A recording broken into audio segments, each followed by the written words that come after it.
Put your attention on the conversations you're having. Put your attention on getting better at your craft. If you're brand new at this, you might suck. You may not have any experience on the microphone, and it takes time to find your confidence. Once you find your confidence, oh boy, you could be unstoppable.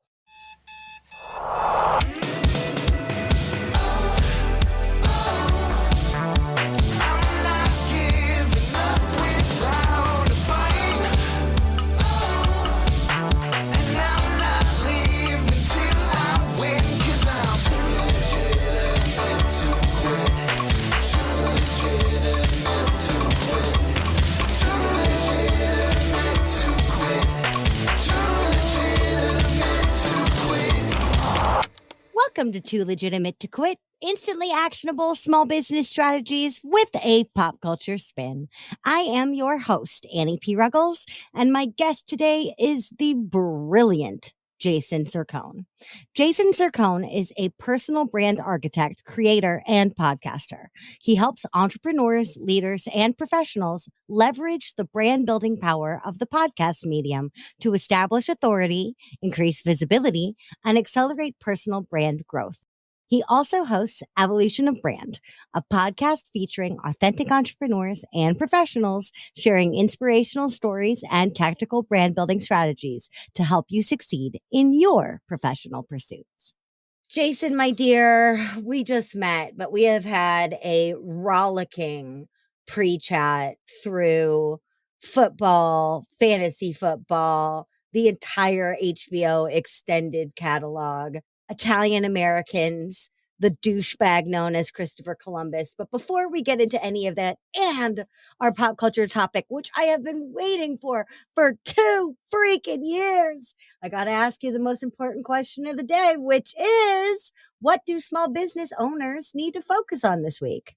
Well, before I answer that, I am going to say it is a damn shame that the world is going to be deprived of everything we covered before we pressed the record button for this conversation, because there was so much good stuff in there.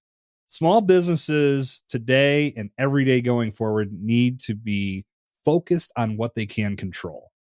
I think we often get ourselves into this mindset that we can conquer the world at every juncture and we're going to make all these great things happen. And when we start moving away from the very simple, just the methodical efforts that we make to get a little bit better at what we do each and every day, we start to lose focus on the things we can control. Now, I'm in the podcast space 24/7, 365, and a big thing that podcasters get consumed with is their download metrics. How many downloads did I get this week? Is this episode good enough? Oh, I didn't get enough downloads this week. This isn't a good episode. I must be terrible at this. And it's the complete wrong way to look at it. All you can control in that space is the quality of your content and how consistently you bring it to your audience. So focus on the things you can control. If you can take that small lesson from the podcast world and translate it over to anything you're doing with your small business, you're going to have a lot more fun doing it, and you're going to make it a lot further in regards to your results. Heck yes. And a huge amount of what we can control is how stuff is received. Yes. In myriad ways, how stuff is received statistically, how stuff is received emotionally, how stuff converts, right? All of that is an experiment anyway. We're out here, hello, professional copywriter, former professional copywriter here. It's all an experiment, y'all. We're using best practices to see what sticks so we can polish what sticks. That's why we always have to keep reiterating, keep repolishing, right? But if we never put it out there in the first place because of shit we can't control, then we can't control. I love that this is happening this week, that you and I are having this conversation today, because I've been super sick this week. So there are things that normally feel not necessarily fully within my control, but more control adjacent when I'm at my best than right now. I can't control my puking schedule. I'm sick. I wish I could, but I can't. Yeah. You know, I might get a little gaggy in this episode, but what I can control is not letting you see me puke and then making sure that my beautiful editor, Andrew, cuts the puking out should I make any pukey noises, right? Like I can control exactly what you said, which is how this episode comes out. What I can't control is how I'm going to feel every single second of it. Did you eat a black and white cookie? No, I did not eat a black and white cookie, but we are getting into the Seinfeld already. I also did not eat a chocolate babka. You sold me a hair with a cake around it. No, I just, but I think that that's so major because we think about every single step of the delivery of something and every single expected action of that delivery, right? So I'm going to do this. I'm going to do this. I'm going to do this. I'm not going to get derailed by this, and this. Everything will go off as if by magic. My post will go out. The algorithm will adore it. Everyone will love it. And I'll make $10,000 by the end of the day. And then the second a variable enters where we have less control or no control, we throw the baby out with the bathwater. And it's like, whoa. Why aren't we taking concerted, dedicated, focused action in the areas where we have control? I love that. No, 100%. And that's, you think about that with what you just said with throwing the babies out with the bathwater. Average number of episodes that a podcaster gets to before they quit is like seven or eight. Yep. And it's because, there's probably a number of factors in play, but I think a lot of folks will get upset, derailed, whatever you want to assign to it, that they're just not getting enough listeners to make it worth their time. But anybody that's building an audience will tell you it takes consistency, it takes quality content, and you have to just keep pushing forward and ignore metrics and just, again, focus on what you can control, quality and consistency. Yes. And if sometimes something forces you out of consistency, or if sometimes something forces you slightly out of quality, it's not the end of the world. You're still graded on the average, right? So like I get into this mentality of consistency where I'll be like, absolutely freaking amazing at sending my newsletter out at exactly 2:00 on exactly Wednesday. And then I'll send it out at 5:00 on a Wednesday and I'll be like, I'm inconsistent. It's over. It's like, okay, that's a minor inconsistency. It's still Wednesday. It still happened. Right. So I think there's also the need for a little bit of flexibility and consistency in that your consistency isn't pass fail. It's okay if sometimes your consistency is approximate as long as it's still consistent. Don't turn it into perfectionism. Keep it. Did I do this? Pass fail? Yes. Did I approximate this? Pass fail? Yes. Right. So it's different. And then quality, sometimes you're going to put out something that is not your best, but could still blow the mind of somebody else. We don't know that, right? So You're a podcaster. I'm a podcaster. There are some episodes that don't feel particularly resonant to me. And those are the ones I get the email on where they're like, oh my God, I am so grateful that you and so took the time to talk about blah, blah, blah, because that's been up on my mind at 3:00 in the morning for the last week every day. And I'm like, oh, cool. I put it out. But it's still like that beacon, that double beacon I love of quality and consistency. Those are our two striving points. If we can strive for those two things, we will be way, way, way, way, way, way further ahead and feel like we have more control on other things because we're exerting control where we have it. Could not agree more.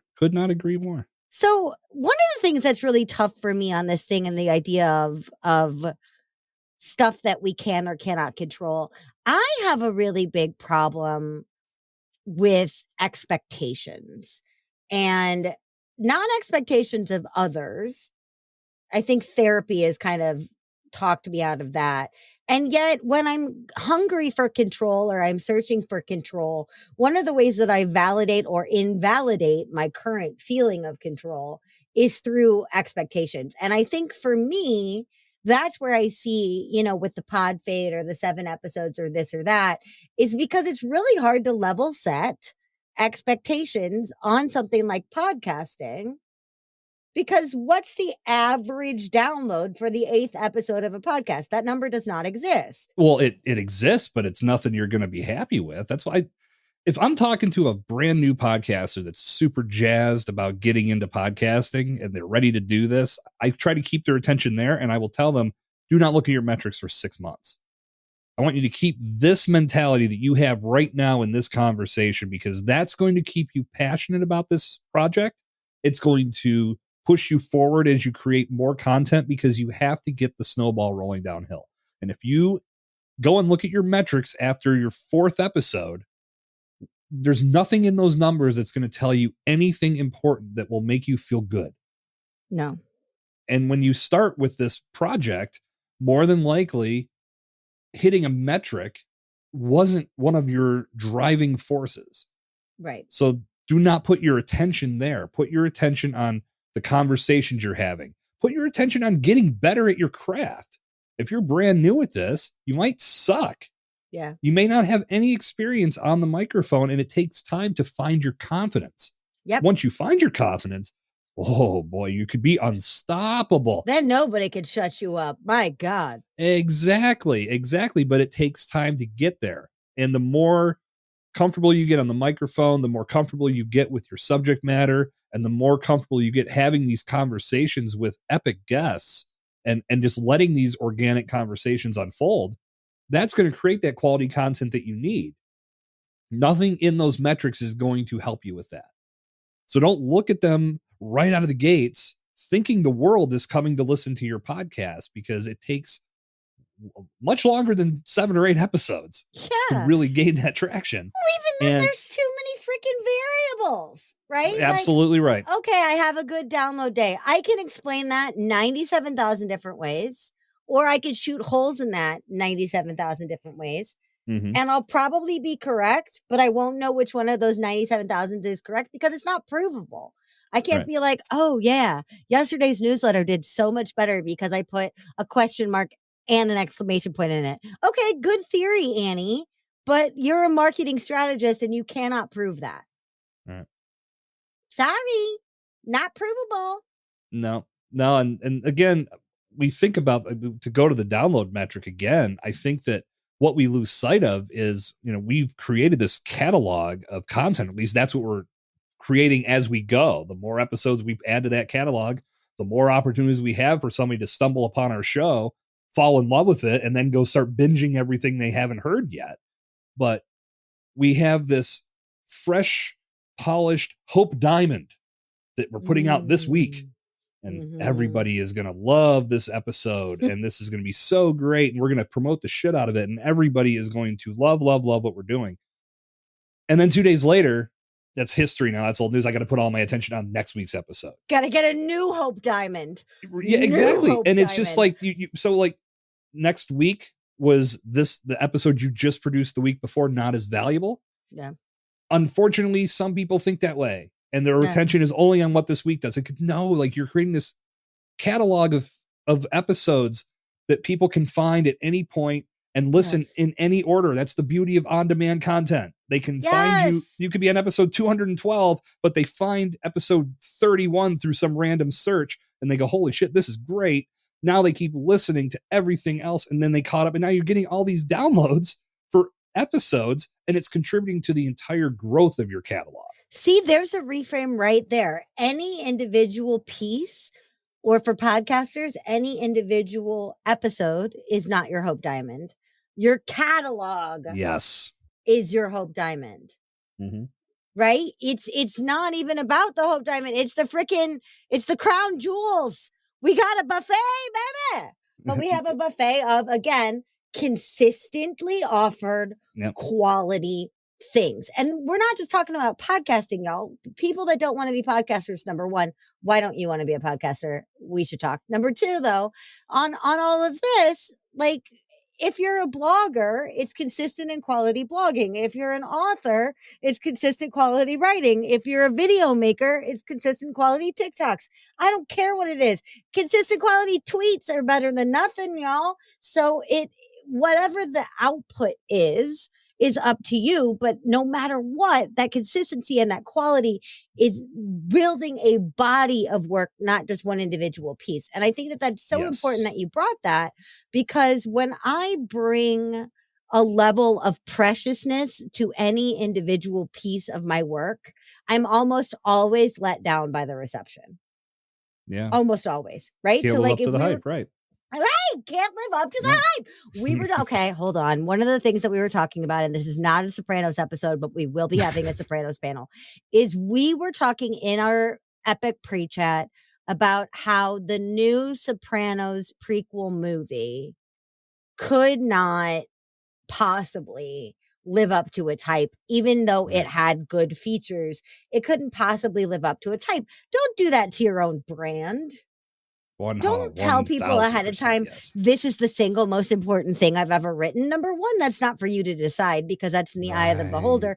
Number two, don't overhype yourself, y'all. Why are we putting expectations that no one else is measuring?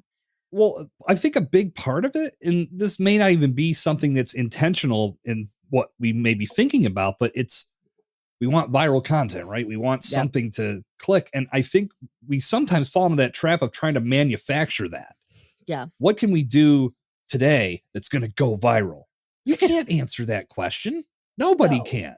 All you could do is just keep putting good content into the world. And when the right people see it, that's what makes it go viral because they start sharing it with others that they know will enjoy it. Me and my buddies have a text thread. We're always sharing random crap with each other all the time because we know all four of us are going to laugh our ass off and we all enjoy this piece of content together. And I know we're not the only ones that do that type of thing. God bless a group text. Right? Oh, no. But yeah, that's the mentality. But when you find something you love, we are in share mentality. We also can't control what that is for other people. We can only continue to appreciate and curate the stuff that we enjoy ourselves. Exactly right. Ugh. I just love this. Let's talk about hype. All right, let's do that. I just had this idea. I'm like, what can you do that is guaranteed to go viral? I'm like, get COVID, breathe on someone. Yeah. Guaranteed to go viral. That's about it. In terms of content, though, it's not that simple because I had a talk on a couple of episodes ago about how so much of right now is like, take this trending TikTok sound and then do your unique thing to this trending TikTok sound. It's like, okay, that has a higher probability of going viral because you're co-opting into something, but you're co-opting into a larger trend, which robs it of that body of work feel. It robs you of your uniqueness. So even if you get 20,000 views, you're getting 20,000 views as part of a mashup. You're not getting 20,000 subscribers because you're not really fully contributing in that way. It's not necessarily quality content, even if you do go viral. So how do we, on this path to consistency and quality, how do we try to disengage from hype? Or, you were talking about how you tell your clients not to look at their metrics for 6 months. For me, that would feel a lot like not texting a toxic ex. Like, I'd be like, I'm not going to look at it. I'm not going to look at it. I'm not going to look at it. I'm not going to look at it. Oh, fuck, I looked at it. Blah, blah, blah. Right? But how do we focus on creation and not on expectation of praise, validation? I'm going to go very Gary V with this answer. Okay. For what it is, but you got to love the process. You got to enjoy what you're doing.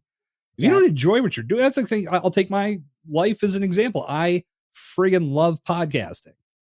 I have just recently started to get into doing more reels for Instagram. And I've gone a number of different ways trying to figure out what I wanted to do with Instagram. And it's night and day. You talk podcasting, love. Making reels, not my jam.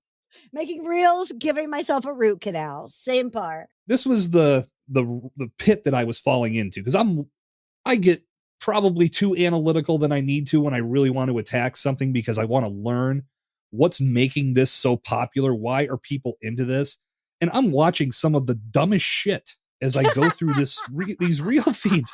And I'm like, this is not what I want to be doing. To me, this isn't quality. Like, No. I don't get the pointing at the bubbles and the dancing. And if that's your jam, that's your jam. But I'm like, I am not going to, like, they say, oh, you got to go outside of your comfort zone. I'm like, okay, fine. But that isn't even in a comfort zone or outside of a comfort zone. That's just so beyond my personality that I need to get clarity on how I can make this work.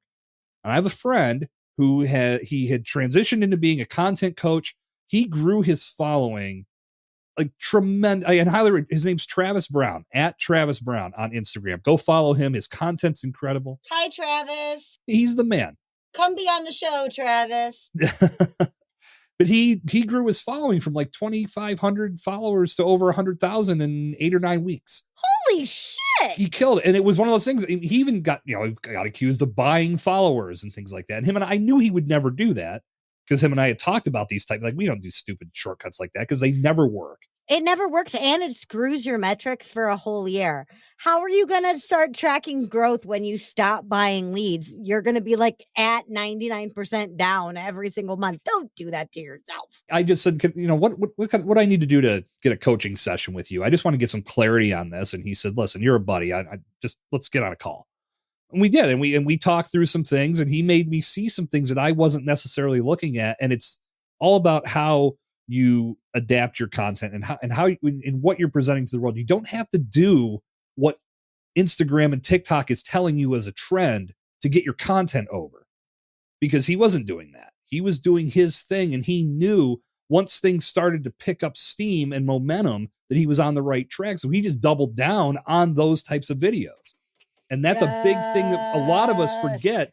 You hit gold, and then all of a sudden it's like, well, what kind of gold's over there? I'm going to do a completely different method and try to strike gold again. Yes. Instead of just saying, let's just keep plowing into the ground here and find more gold right where we're at. We're making another Hope Diamond instead of just adding to the Hope frickin' Diamond. Exactly. I mean, we see this all the time in restaurants. Restaurants do one thing gorgeously, and then they overinflate their menu and they lose the magic, which is why I'm guaranteeing some of your favorite restaurants have small menus of things they're famous for, and that's just what they do. Yep. Well, yeah, I mean, it's one of those paralysis by analysis things. If you give people too many options, that's why, we're going in and out here with some of the things that I do with podcasting, and one of the things I'm starting to do with Reels in regards to the personal branding side of things. But when people are a podcast guest and they start firing off 25 places for the listeners to go when the show ends, and they're just naming every Instagram or every social media platform they're a part of, and their ICQ handle gets thrown out there, AOL Instant Messenger, and find me on Friendster, like all these places to go. Like, people listening, they're at the gym, they're on a walk, they're driving their car. So they're not going to commit all of these destinations to memory. So you have to give them something that not only is easy to remember, but it serves you and allows people to come check out what you do. And you can control the narrative when you do that. Send them to your website. Don't send them to a social media platform. Let it start there. And you can give them a freebie. You can have a quick conversation right on your site. Like, I'll give my address when we wrap up today, and it's one destination, and you can choose your own adventure from there. But so many people try to point people everywhere because everywhere is important. But too many options means people do nothing, and they get paralyzed. Exactly. It's the cereal aisle, right? That's the thing that we always talk about when we talk about buyer's paralysis. Mm-hmm.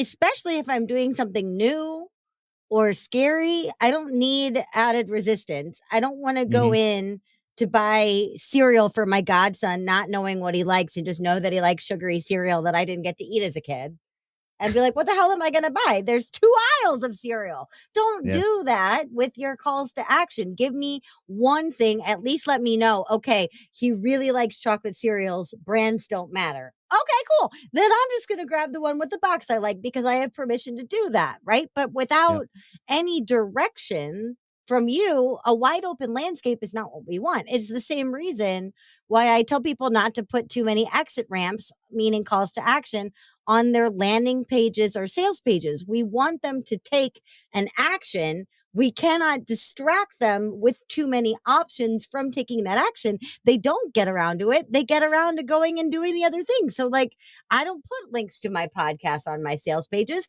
I put buy buttons on my sales pages. That's perfect. And that's something that I caught myself, because what I try to do is, and I'm still, now I'm going back and forth on how I'm doing this, but each podcast guest appearance that I would make, I would create an individual landing page, and then I would send everybody to anybody I'm talking to on that podcast. If you want to learn more from me or pick up what I'm giving away, come over to my website.com/ and then the name of the podcast is how I would build those landing pages. And I was in this mode of talking about calls to action and saying, when you're a guest and you try to give more than one call to action, you're really missing an opportunity to get people to come over into your world and continue to get value from you. And then I went and looked at my landing page and I'm like, Jesus, I've given them the buffet. They can opt in here. They can watch this video. They can go here and watch social media. They can connect to my podcast. I'm like, I'm doing what I'm saying not to do. I'm just doing it in written form. So I just self-corrected and realized that I'm like, I got to be consistent with my message here. So you opt in here, get my giveaway, get something fun, get something that's going to give you a little bit of knowledge if you want to build your personal brand as a podcaster or as a podcast guest. And now you're on my page. You can take advantage of all the free stuff I've got. You can check out my podcasts if you want to. And, choose your own adventure, like I said, but that page is dedicated to giving you the message that I want to relay and then the product that I want to send your way. Bring me a dessert menu when I've already had good dinner. Yeah. Right? I don't need to think about whether I want the flourless chocolate cake or the tiramisu before I've even had my bread. Okay? Like I don't. Clearly I'm hungry. I don't know. I hang out with other Italians and I just immediately get hungry. We should have brought some pasta into this relationship. Genetic, right? I mean, right? Okay. Well, when I come to Pittsburgh or when you come to Chicago, we'll go out for good pasta. But even then, like that right there is a perfect analogy in that, you brought up the buffet. Buffets, with the exception of Las Vegas, are not really known for broad quality. They're known for variety. They're known for diversity, but they're not really known for high quality. Whereas, there's two kinds of Italian restaurants. There's the Italian restaurants that have every single kind of pasta and every single kind of pizza and every single kind of everything and 97,000 kinds of calzones. And I see that and I'm like, cool. I have my choice of whatever I want here, and I expect it to be like a B+ food. But if somebody takes me to an Italian restaurant where there's literally 3 things on the menu, then I know that those 3 things are going to be freaking grandma, old country, fabulous. Exactly. Because I'm being told what to pick, right? And I think sometimes we don't want to be pushy. And so we feel like we're robbing people of choice when we're more deliberate with guiding them through actions. But I see it actually as doing them a favor by giving you more clear actions and fewer choices. I'm making your meal more pleasurable than if I bring you a gigantic menu when you're starving and say, what sounds good? Well, what sounds good to an Italian at an Italian restaurant when you're starving and knowing me a little bit high is everything. Okay? It's everything. Amen to that. Don't do that to yourself. Oh. I learned a lesson a while back, and it was pointed out to me that I was offering too many things. And it made me, because I'm sitting there stressing about all these things that I have to do. Like, what if, the worst case scenario is, what if I end up getting a client for every single one of these things? Oh, God. Then I got to do every single one of these things. Oh, God. Right? And that just made, I was like, well, instead of trying to serve all the masters, why not just specialize in one thing? Why not be a scalpel? The scalpel has one specific purpose in the operating room. The Swiss Army knife can do a ton of different things. And yes, it has that purpose in the world, but it's on a human being stressful as hell. To try to figure out the best direction to go. So find the specialty in your world and find the thing that you're most passionate about. What do you love to do? For me, podcasting was it. And I'm looking at the social media side as a great way to, I'm having fun with the process. And that was the thing. I knew, it was like, if I'm going to do this with doing more reels and getting into this world, I've got to enjoy the process. So I'm going to make videos that make me enjoy the process. At the same time, serve a purpose.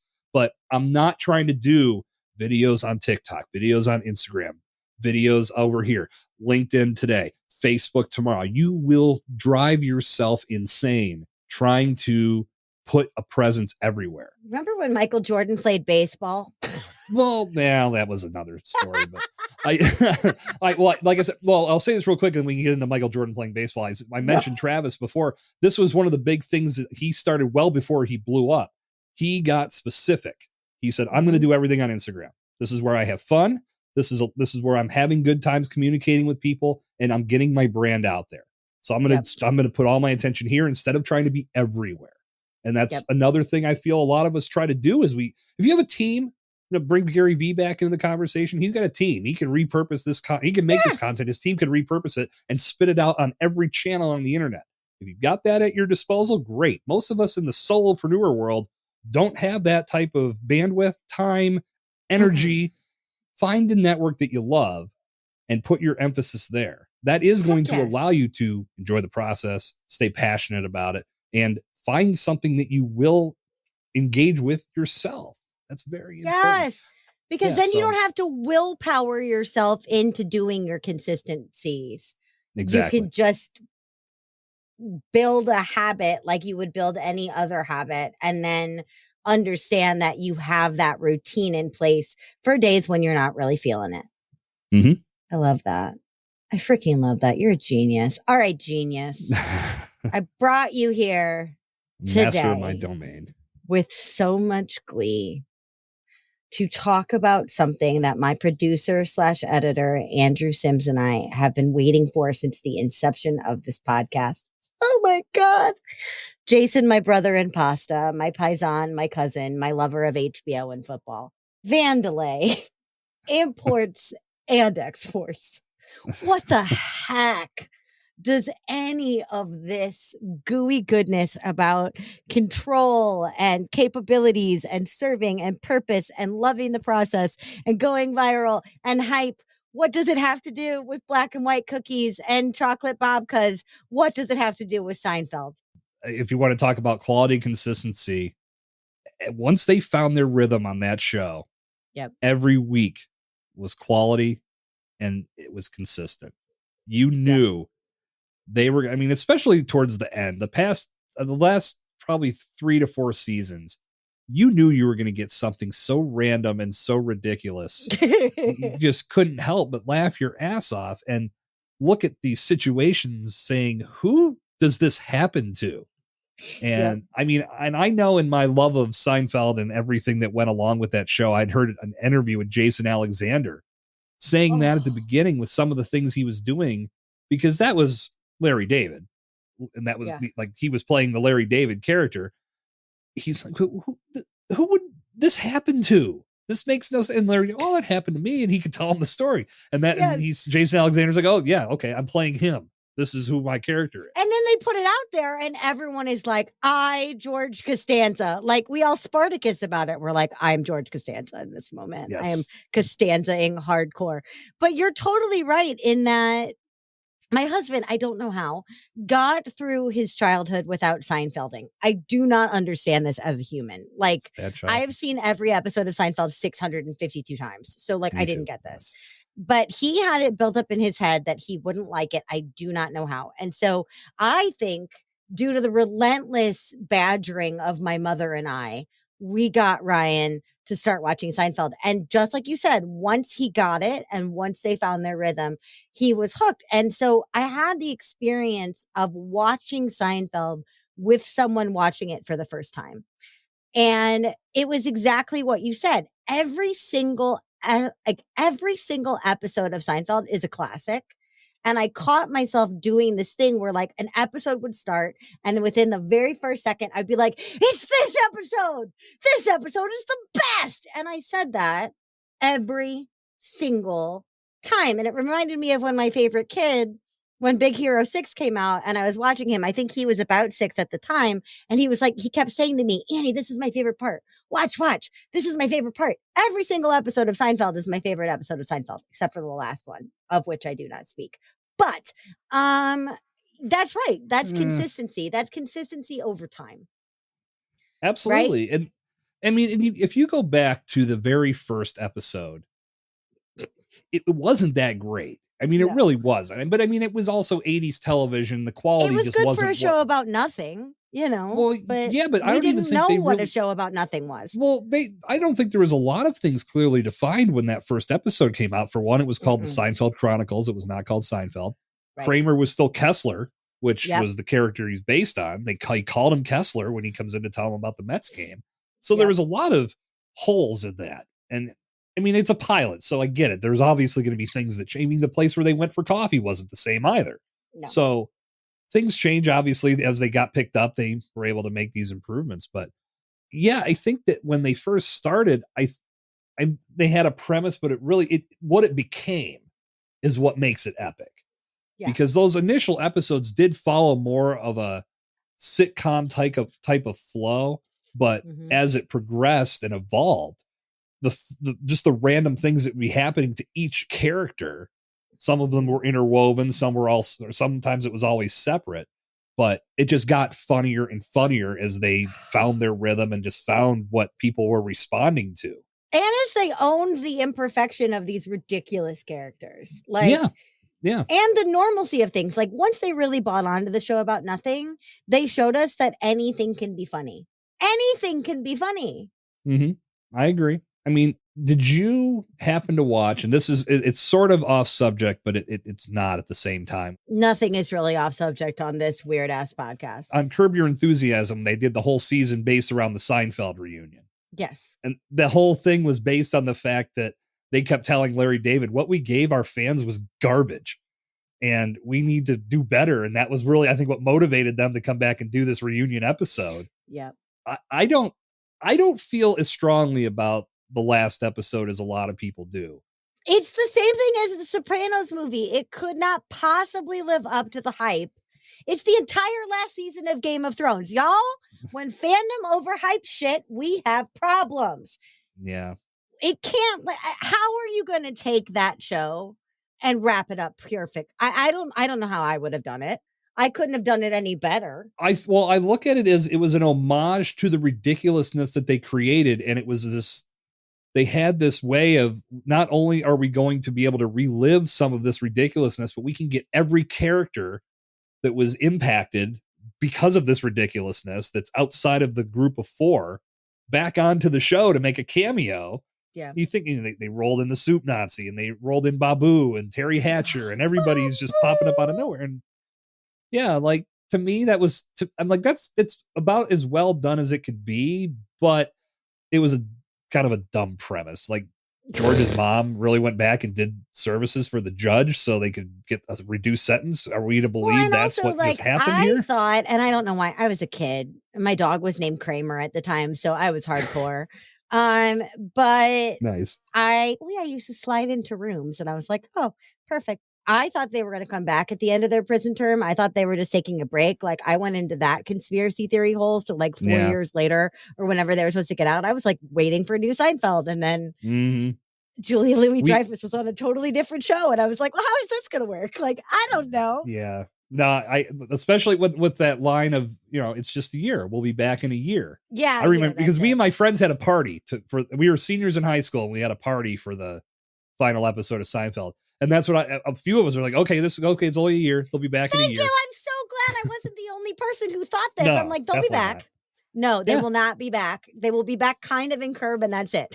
But then also, I think Seinfeld is the absolute perfect example of this Hope Diamond Crown Jewels thing that we keep harping on, because yes, now every single individual episode of Seinfeld is the best episode of Seinfeld, but it wasn't until we could see it as the combination of all of its parts, because when you bring up one great episode of Seinfeld, the immediate thing that happens is that we don't really go deep into that episode. We're like, okay, but also, like, I mean, and we could do this with any particular character. We could do this with George Costanza all day. Like, I'd be like, okay, Vandelay. You'd be like, no, The underdesk bed is the best one when he has to hide. No, George inventing the designing the Guggenheim. That's the best. No, okay, no, it's when he accidentally kills what's her butt. Like it. Yeah. People will argue with you about what the best episode of Seinfeld is, whereas like you and I could talk about the same episode of The West Wing for an hour because it gives us so much. Seinfeld wasn't trying to deliver so much; it was trying to deliver so little strategically and beautifully. No learning, no hugging. Wasn't no that that was no learning? They didn't want. Yeah, you weren't supposed to walk away from that having taught a lesson. You were just there for the ridiculousness and all the craziness that ensued, and I was there for it. That was enough for me. You're just supposed to leave it taking whatever the soundbite of that episode was. I mean, my freaking outgoing voicemail was, believe it or not, George isn't at home for forever, because that's what I took out of that thing. I wasn't profoundly moved by that episode. I was just like, yeah, come on. That's perfect. It's given us so many lines that can be interwoven into everyday conversation. Yes. A big thing that I love to do now is I've seen it hundreds of times, but I'll still, when I go back and watch it, is to find how many appearances either Larry David himself physically or his voice pops up, because it's way, especially in the earlier episodes, it was constant. Mm-hmm. Larry David was filling a lot of roles and saying a lot. It's fun. It's just funny to go back and find these little Easter eggs and find out if there's anything that I've missed. As many times as I've seen it, there's still probably something that I haven't caught. Oh, there's still stuff, or you focus on a different character. Like you could watch all of Seinfeld again and just focus on Newman. Sure. You could focus the entire time on Jerry Stiller. Like take a smaller character than the original four and zoom in on them. You will find so much goodness you didn't see, because every single person on that show is freaking brilliant. Mm-hmm. I think that one of the funnier things about Newman was in the beginning when it was the Keith Hernandez episode and how they were referencing JFK and the Magic Loogie. Newman plays the same role on JFK in the movie that he did on the show. That parallel always just makes me laugh. I'm like, they have him in the exact same spot doing the exact same thing. It's hilarious, other than dropping his Mets baseball cap. He's so good. I think there's another business lesson in Seinfeld about the importance of frenemies, because you're going to disagree with people, but that doesn't mean you don't need them and love them. Absolutely. I think Jerry and Newman love each other in their freneminess, because otherwise who would they pick on? Yeah. Jerry's motive of love of Superman. Yep. He has to have an arch nemesis. Exactly. Who would make a better arch nemesis than Newman? No one. He is a hateable, adorable, hateable little monster. Right? And then about consistency. Do you remember the episode they redo Jerry's kitchen? Yeah. And they put in all of those big like islands and cabinets and stuff, and nobody can handle it because they can't just walk in and but they all have different responses to the inconsistency of Jerry's kitchen. So Jerry's like, oh, this is new. I don't love it, but I kind of like it. It's interesting. I could get used to this. And then George comes in and is like, what? I'm supposed to sit at a counter? I'm supposed to sit on the stool? Like Kramer can't get to the milk. Like it's I feel like I'm selling movie tickets back here. Right. They all have different reactions to the inconsistency of the change that was thrust upon them. Don't do that with your reels. If we're used to Jerry's landscape, there is a freaking Lego set of that apartment set. Like if we're used to that, don't change it up by putting in a bunch of cabinets that nobody asked for. That episode is so good. I mean, again, going into what you're saying, like that one's one of my, just because I think of the lines that come from this stuff with Kramer walking and going, oh man, I'm on the wrong floor again. And George flipping out about the size of the hats. Like that whole scene when they all come into that apartment and they're so uncomfortable is just classic television. It's so good. But like you can't make something a classic if you don't allow the consistency to support that thing. We can't have one good episode of television. We can't. Right. We've all seen the show that had one really like a really good pilot that went nowhere.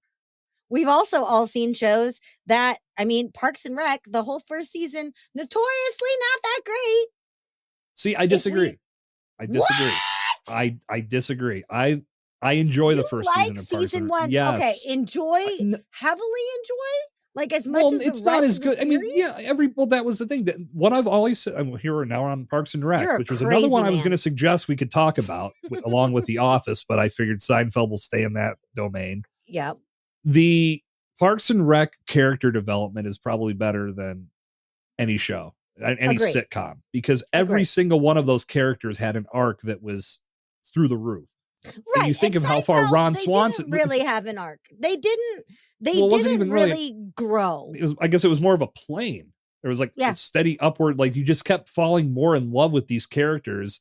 And you think of where Chris Pratt started. He wasn't even supposed to be there beyond the first season. No. And they just realized they had gold and had to keep him. Ron Swanson was not Ron Swanson. Ugh, and now who Chris Pratt is now? I just want Andy in the pit back. I see Chris Pratt now and I'm like, Andy, could you go back into the pit? Just go back into the pit, gain your weight back, undivorce Anna Faris, like undo the last several years, Andy, get back in the pit. But no, you're right. Andy at the beginning, Andy at the end, totally different. April at the beginning, April at the end, totally different. Tom at the beginning, Tom at the end. Every one of them. Same antics. Right? Mr. Absent Zertz is still the Absent Zertz, but after Entertainment 720, he's different.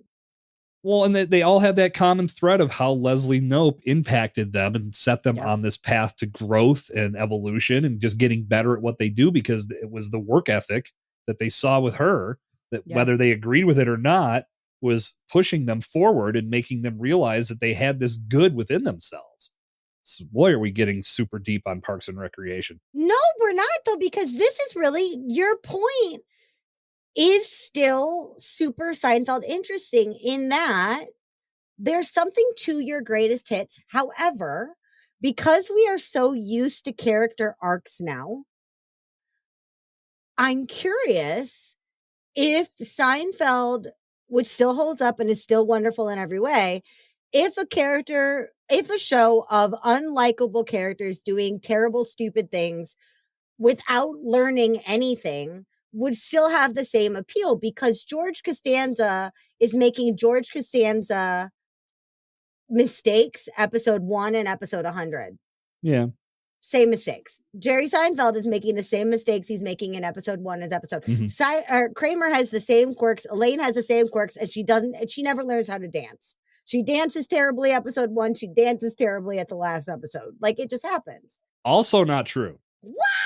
When Jerry and Elaine take Deborah Messing, what was her? Oh, yeah, I forgot about Deborah Messing. When George breaks them up, when he makes that comment, David and why can't I remember? This is not cool. This is going to bug me. The couple that's the couple that isn't the couple. Yes. Yeah, but okay. God, what is her damn name? I can't believe I can't remember this. But anyway, when he goes, when George comes in and Jerry and Elaine are celebrating that they broke this up and they're claiming the pieces for themselves, Elaine does a little dance and it looks normal. When Elaine gets the cactus and puts it on the table in the restaurant, she does a little dance and it looks normal. So she always didn't just do the goofy, the points and the full body dry heave set to music, as George called it. You're right. She doesn't always just do the Bennis. Yeah. Oh, God, I love that, though, so much. Oh, man. Also, Deborah Messing's character on Seinfeld was named Beth. Beth. God damn, was that bothering me? That was really good. That was a 3:00 in the morning wake up screaming, Beth. Yeah. Oh, I would have looked it up as soon as we were done here. Oh my God. Glad you took you're the right. initiative. Okay. I'm glad that you corrected me on that. Let it not be said that I don't allow myself to be corrected on my own podcast. You are right. She does do some better dancing, right? But I still don't think that that's like a character arc. Well, no. So every now and then you got to change up your best 20 a bit. Mm-hmm. You got to evolve your stuff a bit. Yeah. Well, okay. Just to put a bow on the Parks and Rec Parks and Rec conversation, I will say the first season, the show wouldn't have been the same without it. It was not as good as the other seasons, but it set the table and set the course for everything. Yeah. So without those 7 episodes, again, everybody's character went a drastic right turn almost immediately into the second season. But those first 7 episodes were telling you, basically, we're going to get this pit filled in. It's going to become this park. That's our big goal that we're shooting for. And then everybody's character is going to get a little better because of it. So, yeah, I was a fan. I like those characters. I thought more laid back Tom was hilarious when he's hitting on Tom. Anne in this very laid back, like, I'm married, but we're allowed to talk, right? Like things like, I just thought it was great. Anyway. Oh my God. Tom's entire all right. I'll bring you back to talk about Parks and Rec because I've been waiting to talk about that one too. I could do an entire episode about little Sebastian and the lessons we can learn from that. I think we have to. I mean, I think we'd be doing a disservice to the Parks and Rec fans if we didn't do a full episode on little Sebastian. That's true. All right. Well, got a couple more Seinfeld-based questions for you before we bring you back for that one. So there are so many businesses represented in Seinfeld of myriad types. I mean, there's corporate, right? There's executive power, like when Elaine is writing for Peterman. Any of these things. The Urban Sombrero, right? We have small businesses like the Soup Nazi. We have obviously the cafe that they go to. We have, I already said, made up Vandelay. Do you think that there is a particular business lesson that we should take, positive or negative, from any of the businesses represented on Seinfeld? If you have important information that you have used to build your enterprise, do not leave it in an antique armoire and then give that antique armoire away without getting your important information from it, because that's going to screw up your business, especially if it falls into the wrong hands. Was that the answer you were looking for? I wasn't looking for anything, but that's a damn good answer. All right, y'all, try not to give your most cherished IP away as an accident. Protect your shit. Hold on to your shit. Keep track of it. You got gems in there, y'all. Just keep it together and keep track of your shit. Think about the downfall that one. I mean, because that's just a hilarious scenario, but that business was thriving and then it all went away. I also think that if possible, we should all have nap spaces attached to our workspaces. Yeah, that's a great thing. As have a little shelf for your coffee mug and a little alarm clock. Yeah. We all need a Costanza desk equivalent because overworking, unlike George Costanza, if you're a small business owner, you're probably overworked, not underworked. So if George is going to take big naps, dang it, so should we. And then you can just go the other route and just look annoyed so everybody thinks you're always busy. Yep. All right, I got 2 more questions for you. Fire away.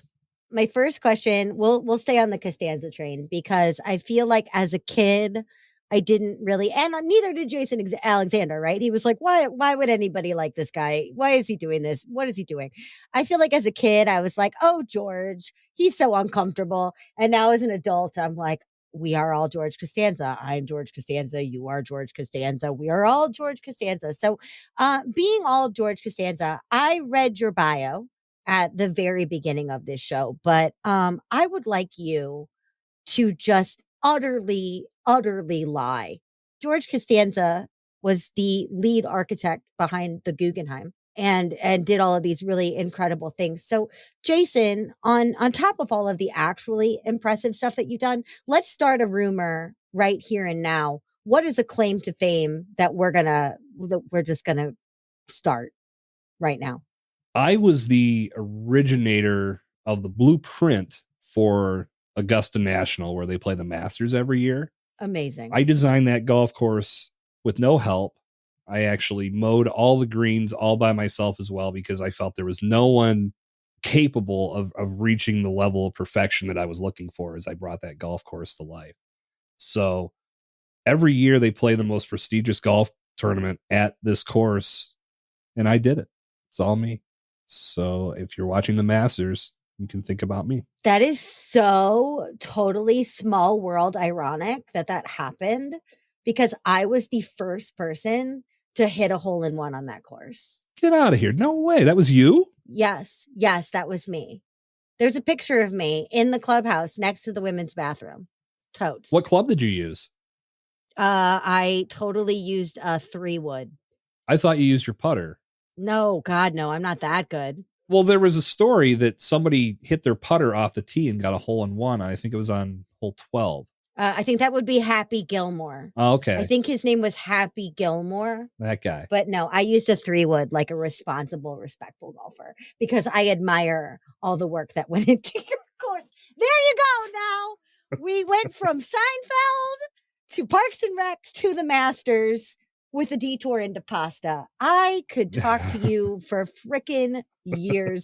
Thank you so much for being my guest today. I will absolutely have you back for a Parks and Rec chat, for a Sopranos chat, for whatever the heck you want to talk about.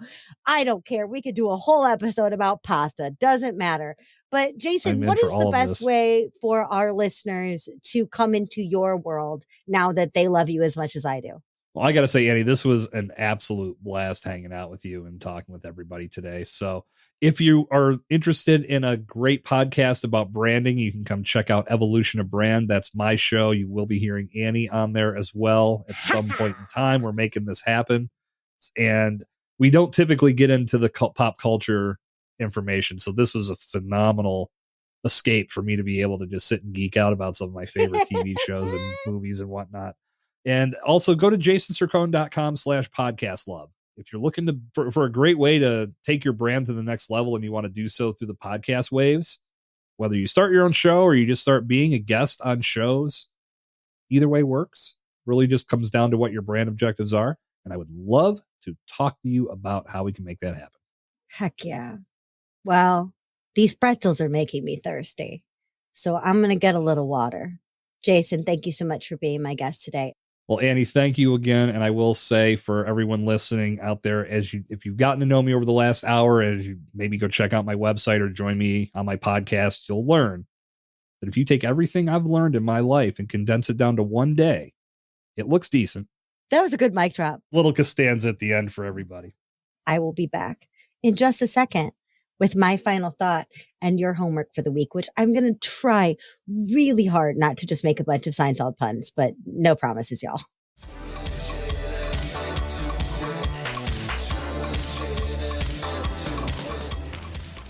Well, hey there. I could wax on about Seinfeld for frickin' years, y'all. Like I mentioned in the episode, yes, my childhood dog was named Kramer. Yes, my entire family has seen every episode of Seinfeld at least a zillion times. And what's especially marvelous is we know we're going to watch them again and we'll love them just as much. And these episodes aren't flashy or dazzling or deeply emotionally provocative. No jaw-dropping feats occur or tense rising conflicts. Nope.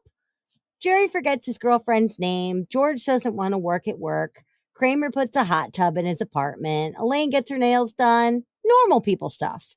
And yet we treasure them because they're honest, simple, real, and hilarious. Unfiltered, natural, awkward AF. This week, your homework is to include a behind-the-scenes peek at your life in your social media or newsletter.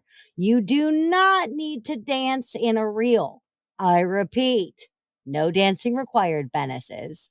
But what aspect of your life would we not normally see that other folks could relate to? What everyday irritant can you solve or make light of? What day-to-day work task could be made more fun by including some other people in it? It's your normal, natural, real life, so the possibilities are endless. No props required. Resist the urge to try to be funny. Funny happens naturally enough if you don't force it. Instead, just be you. Perfect, flawed, zany, boring you. Who knows? You might even come up with a whole new tagline, or in George's case, a whole new path to fame and fortune without doing so much work.